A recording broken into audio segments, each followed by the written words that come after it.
शहरी इक़्तिदार में 2 दिन में सहाफ़ियों और सियासतदानों के दरमियान नेशनल मीडिया और सोशल मीडिया पर 2 बड़ी लड़ाइयां हुई हैं। क्या सियासतदान खुद को मसनूई खुदा समझने लग गए हैं या फिर सहाफ़ी आपे से बाहर हो गए हैं? ये लड़ाइयां किस किस के दरमियान हुई और किस मौजू पर हुई? गलती पर कौन था? दूसरे बड़े सहाफ़ियों की इस बारे में राय क्या थी? कौन इमरान खान के हक में नजर आया और किसने पलवशा का साथ दिया? कौन उमर चीमा को सपोर्ट करता नजर आया और किसने फैसल वाडा को दुरुस्त करार दिया? ये सब आपको बताएंगे न्यूज़ियम की आज की वीडियो में। लेकिन आगे बढ़ने से पहले न्यूज़ियम को सब्सक्राइब कर लें ताकि आपको हमारी वीडियोस बर वक्त मिल सके। पहली लड़ाई एंकर पर्सन इमरान खान और खातून सियासतदान पीपल्स पार्टी की रहनुमा पलवशा खान के दरमियान हुई। एंकर इमरान खान GNN पर क्लैश विद इमरान खान के नाम से प्रोग्राम करते हैं। 44 साल पलवशा खान का ताल्लुक पाकिस्तान पीपल्स पार्टी से है और ये इस वक्त रुकने कौमी असेंबली भी हैं। इमरान खान ने पलवशा से सवाल पूछते हुए बिलावल भुट्टो का ये बयान पढ़कर सुनाया, जिसमें बिलावल ने कहा था कि हम उनको PM हाउस से खुद बाहर निकाल कर फेंक देंगे। इमरान खान ने पूछा कैसे फेंकेंगे? क्या जाकर गिरेबान से पकड़ेंगे और उठाकर बाहर सड़क पर फेंकेंगे? पलवशा ने कहा माजी में ऐसा बयान इमरान खान ने भी नवाज शरीफ से मुतालिक दिया था और इमरान खान पार्लियामेंट के गेट तक भी पहुंच गए थे। हमने जब निकालना होगा तो निकालेंगे। इस पर एंकर इमरान खान ने कहा तब सब पॉलिटिकल पार्टी ने मुजम्मत की थी, आप निकालेंगे या बढ़के मार रहे हैं? इस सवाल के बाद पलवशा के लहजे में तब्दीली आ गई। उन्होंने कहा कि बिलावल भुट्टो की अदालतों में ना जाने पर आपको एतराज क्यों है? आप यहाँ बैठकर PTI की वकालत कर रहे हैं। पलवशा खान ने क्या क्या कहा आपको सुनाते हैं। भाई, निकालने के लिए फैसल वाडा की तरह किसी को छुरी लेके या दांतों से काटना जरूरी नहीं होता। इमरान खान, निकालने के कुछ आईनी तरीके भी होते हैं। लिहाजा आज तक पाकिस्तान पीपल्स पार्टी ने आइन से बाहर बात नहीं की। निकालेंगे तो आईनी तरीके सामने खुले पड़े हैं और निकालने का वक्त आएगा तो बिल्कुल निकालेंगे। लेकिन अब मसला ये है कि अगर ऑपोजिशन कोई या बिलावल साहब कोई प्रेस कॉन्फ्रेंस करें या तनकीद करें तो इस पर इतना मसला क्यों है? मुझे समझ नहीं आती। आपको भी इतराज है कि अदालतों में क्यों नहीं जा रहे? इनको तो ज़ाहिर एतराज होगा ही होगा। मुझे ये समझ नहीं आती कि हवासों पे आपके सिर्फ सिंध हुकूमत और इस हुकूमत के हवासों पे बिलावल साहब उतर। सिंध हुकूमत काम करे तो हमारे हवासों से उतर जाए। मैडम, सिंध की हालत तो देखें जाके इंटीरियर सिंध में। इसका फैसला इमरान खान आपने तो नहीं करना ना। आप तो बिल्कुल यहाँ बैठ कर इनकी वकालत कर। मैं हैरान। एंकर इमरान खान भी भड़क गए और कहा सिंध की वकालत तो मैं करूंगा, ना सिंध की वकालत से आप मुझे रोक सकती हैं ना बिलावल। एंकर पर्सन इमरान खान कैसे आग बबूला हुए, सुनिए इस ऑडियो में। सिंध की आवाम की वकालत से मुझे ना पलवशा रोक सकती है, ना बिलावल रोक सकता है, ना जिंदा भुट्टो रोक सकता है। मुझे सिंध की वकालत से नहीं रोक सकते आप मुझे। ना, no no no no no madam, नहीं। सिंध की वकालत से आप मुझे नहीं रोक सकते। जिस तरह देखिए, सिंध की आवाम अगर वो अब सिंध की आवाम को आप जुल्म करेंगे, सिंध की आवाम को आप गोलियां मारेंगे, सिंध में अगर आप एक सहाफी को कत्ल कर देंगे दिन दहाड़े और उसके ऊपर आप FIR भी नहीं होने देंगे और उसके सबूत भी सामने नहीं आने देंगे, तो फिर मैं तो आवाज उठाऊंगा ना। सिंध के अस्पतालों की हालत अगर खराब है तो मैं तो बात करूंगा। अगर सिंध में थर में बच्चे मर रहे हैं तो मैं तो बात कर। अगर आप सिंध के अंदर लोगों को कोरोना वायरस को कंट्रोल नहीं कर पा रहे तो मैं सिंध की आवाम की बात करूंगा। पलवशा खान ने कहा कि फरूख हबीब की कुर्सी पर आप खुद बैठ जाएं, उनकी जगह खुद बोल लें। मुझे माफ करें, मेरे सर में पहले ही दर्द हो रहा है। इमरान खान ने अपनी मेहमान की बेइज्जती करते हुए कहा कि आप माइक उतारें और जाएं यहाँ से। उन्होंने किस लहजे में कहा ये भी देख लीजिए। खान साहब, आप खुद बोल लें, फरूख हबीब साहब की कुर्सी पे बैठ जाएं। मुझे आप माफ करें, मेरे सर में आगे दर्द है। मैं ये आप अगर आपने मुझे बुलाया नहीं, आपकी मर्जी है। It's up to you, it's up to you. आप मेरे पे चढ़ाई करेंगी और आपको लगेगा कि मैं आपको चढ़ने दूंगा, आपको जवाब नहीं दूंगा। ये नहीं हो सकता। आप पॉलिटिकल बातचीत करें आपस में, मेरे मुंह आप लोग सिर्फ उतना लगे जितनी जरूरत है। सहीफा है, आपकी बात पे एतराज नहीं हो सकता। नहीं, मैं ठीक बात कर रहा हूँ। मैं अपना पॉइंट ऑफ व्यू देना। आप चढ़ाई तो ना करना मेरे ऊपर तो ना चढ़ाई करें। आप अपना पॉइंट ऑफ व्यू दें। आप पलवशा, ये बदमाशी नहीं चलेगी ना, मैं करने नहीं दूंगा ये बदमाशी। आपको सवाल ही पैदा नहीं होता। आपने मौक़िफ़ देना, दे नहीं देना, माइक उतार के जाएं आप। कोई मसला नहीं है मुझे, कोई मसला नहीं है मुझे, कोई मसला ही नहीं है। उतारे माइक और जाएं यहाँ से, उतारे माइक। ये चढ़ाई नहीं करने दूंगा मैं ना, बदतमीजी नहीं करने दूंगा। बदतमीजी बिल्कुल नहीं करने दूंगा बदतमीजी। अब सवाल ये पैदा होता है कि क्या किसी मेजबान का अपने मेहमान को बेइज्जत करके शो से यूं निकालना ठीक है? कुछ सहाफी इमरान खान के इस रवैये से नाराज नजर आए तो कुछ उनके हक में भी बोले। सहाफी अनीक नाजी ने अपनी तोपों का रुख इमरान खान की तरफ करते हुए कहा, इमरान खान जितना भी बदतमीज हो जाए लेकिन इफ्तिखार अहमद से ज्यादा नहीं हो सकता। उसका शो बेनजीर भुट्टो खुद छोड़ के गई थी। इफ्तिखार अहमद ने उनका माइक नहीं उतरवाया था। मजीद उन्होंने क्या कहा, सुनिए। कोई शक नहीं कि एंकर इमरान खान ने यकीनन एक गलती की है, और आप किसी को अपने ऑफिस बुलाएं या आप किसी को अपने शो में बुलाएं, इस तरह से ये मेज़बान का हक नहीं कि मेहमान को ये कहे कि जाओ उठ के चले जाओ। एंकर इमरान खान जो हैं वो इफ्तिखार अहमद से ज़्यादा बदतमीज़ नहीं हो सकते, जिनको इंटरव्यू देते हुए मोहतरमा बेनज़ीर ने खुद अपना माइक उतार दिया था और इंटरव्यू छोड़ के चली गई थी। लेकिन ये कभी इफ्तिखार अहमद ने भी नहीं किया कि वो आए हुए मेहमान को ये कहे कि उसका माइक खामोश करवा दे या उसे कहे कि उठ के चले जाओ।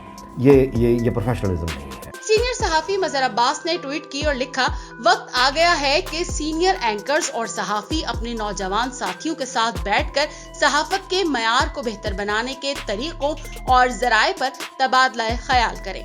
न्यूज और व्यूज के लिए ज़ाब्ता इखलाक और तर्ज अमल की जरूरत है। मुझे यकीन है हम इत्तेफाक राय से इस पर अमल करने के काबिल होंगे। एंकर नसीम जहरा ट्विटर पर लिखती हैं, इमरान खान अपने सख्त नजरियात और मुख्तलिफ राय होने के बावजूद अपने मेहमानों से शाइस्तगी से पेश आता है। गुज़िश्ता रात उन्होंने रेड लाइन क्रॉस कर दी। बहस जो भी हो, जारहाना लहजा, बयानबाजी, बदतमीजी और बदमाशी वगैरह का जवाब पेश नहीं कर सकते। इमरान, आपको पलवशा से मुआफी मांगनी चाहिए। दूसरी जानिब मलिहा हाशमी इमरान और पलवशा का क्लिप शेयर करते हुए एक ट्वीट में लिखती हैं, शाबाश इमरान रियाज खान, किसी को हकायक मस्क करने और तंज की इजाजत नहीं देनी चाहिए। पाकिस्तान पीपल्स पार्टी इन पर हमला कर रही है और इनके चैनल को प्रेशराइज कर रही है। जरदारी को बेनकाब और सच बोलने पर एक्शन लें। एक और ट्वीट में मलिहा हाशमी ट्विटर पर पलवशा की एक वीडियो जिसमें वो नाजेबा अल्फाज इस्तेमाल कर रही हैं, शेयर करते हुए लिखती हैं, इमरान रियाज पर हमला करने पर औरत मार्च की आंटियों और पाकिस्तान पीपल्स पार्टी को औरत कार्ड खेलने पर शर्म आनी चाहिए। नादिया मिर्जा इमरान खान की फैमिली के हक में लिखते हुए ट्वीट करती हैं, यकीनन एंकर का रवैया काबिल मुजम्मत है और मुजम्मत की भी जानी चाहिए। मैं भी करती हूँ, लेकिन दूसरी जानिब मुजम्मत करते हुए जो खुद काबिल मुजम्मत कमेंट्स कर रहे हैं वो भी जरा एहतियात से काम लें। तनकीद एंकर तक महदूद रखें, उनकी फैमिली और परवरिश को बख्श दें। अब आते हैं दूसरी बड़ी लड़ाई की तरफ, जो ट्विटर के महाज पर मारूफ सहाफी उमर चीमा और वफाकी वजीर फैसल वाडा के दरमियान लड़ी गई। हुआ कुछ यूं कि फखर दुरानी, जिनका ताल्लुक जंग मीडिया ग्रुप से है, उन्होंने फैसल वाडा से मुतालिक कुछ डॉक्यूमेंट्स शेयर करते हुए लिखा, फैसल वाडा का जाती मुलाजिम शेर खान 2006 में जनरल पावर ऑफ अटॉर्नी के जरिए कराची डिफेंस में 2 प्लॉट्स जिनकी कीमत 465 मिलियन रुपए है का मुख्तारनामा वाडा के हक में देता है। बाद में वाडा मुतालिका बैंक को बताता है कि इन प्रॉपर्टीज का असल मालिक मैं हूँ, वो तो इसका मुलाजिम था, और फिर खुद पैसे वसूल कर लेता है। जिसके बाद फैसल वाडा ने 30 जून को ही फखर दुरानी को टैग करते हुए एक ट्वीट की जिसमें लिखा, लफ्ज छोटे से समझ नहीं आया, जितना तेरा कद और औकात है उतना जवाब दे दिया। जंग जियो के फ्रॉड मालिक मीर शकील के जेल से आने का इंतजार है, उसकी जाती घटिया हरकतें और दीगर सब शवाहिद दूंगा। मैंने मीर इब्राहिम के मुंह पे उसको उसके बाप की औकात बताई। मैं मीर शकील की तरह बुज़दिल नहीं। उमर चीमा ने फैसल वाडा की ट्वीट को रीट्वीट करते हुए लिखा कि अगर नैब आजाद होता तो मीर शकील रहमान के बजाय फैसल वाडा जैसे लोग अंदर होते, जिसे आज तक किसी ने बुलाकर नहीं पूछा कि तुम पर जो इल्जामात हैं और उनकी दस्तावेजाती सबूत मौजूद हैं उनका जवाब ही दे दो। यहाँ उल्टी गंगा बहती है। फैसल वाडा ने उमर चीमा की ट्वीट को रीट्वीट करते हुए धमकी भरे अंदाज में लिखा, ओए चीमे, मीर शकील के टिश्यू पेपर पहले भी इस्तेमाल हुए, अब फिर पहले भी इन्हीं हरकतों की वजह से पब्लिक से सर मुंडवाया और जूते खाए, क्या फिर सर पे बाल आ गए हैं? बुज़दिल मीर शकील से पूछ, जो बीमारी का बहाना करके जेल से अस्पताल छुप के बैठा हुआ है, उसी कमरे में जिसमें नवाज शरीफ छुपा था। उसके बाद एक बहस शुरू हो गई कि फैसल वाडा जिस मनसब पर बैठे हैं क्या उन्हें ऐसी जबान इस्तेमाल करना जेब देती है। मुल्क के मारूफ सहाफियों और सियासतदानों ने फैसल वाडा के इस तर्ज अमल पर दुख का इजहार किया। जियो न्यूज के प्रोग्राम में जब हामिद मीर ने वफाकी वजीर शिबली फराज से फैसल वाडा की धमकियां में ट्वीट के बारे में पूछा तो शिबली फराज ने भी कहा कि मैं इसे डिफेंड नहीं करूंगा।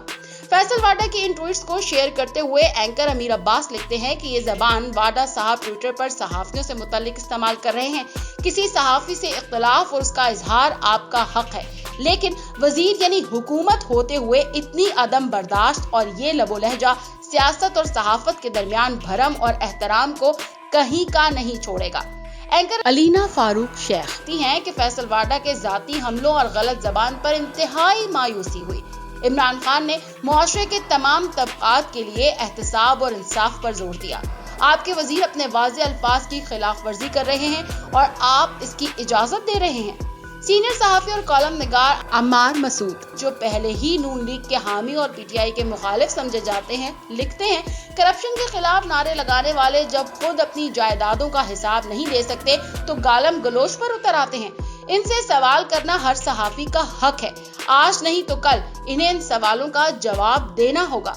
वजी सानी लिखते हैं वाडा साहब क्यों बदतहजीबी पर उतर आए? फखर दुरानी और उमर चीमा का जुर्म सवाल पूछना था।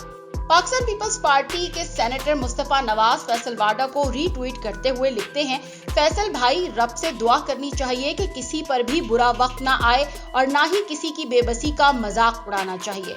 वक्त और हालात किसी के इख्तियार में नहीं और ताकत इख्तिदार आनी जानी चीज है। वही मीर शकील है जिनके कभी पीटीआई गुन गाती थी और वही उमर चीमा जिन्होंने पानामा स्कैंडल ब्रेक किया। क्या हमारे सहाफी और सियासतदान अदम बर्दाश्त का शिकार है? क्या सियासतदान अवाम की जिम्मेदारियों से बरी हो गए हैं जो आए रोज कोई नया ब्लंडर करते नजर आते हैं? क्या सहाफी और सियासतदान एक दूसरे के लिए इज्जत का पैमाना तय नहीं कर पा रहे?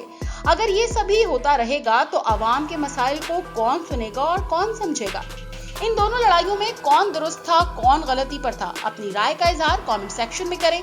वीडियो पसंद आई तो लाइक और शेयर करें।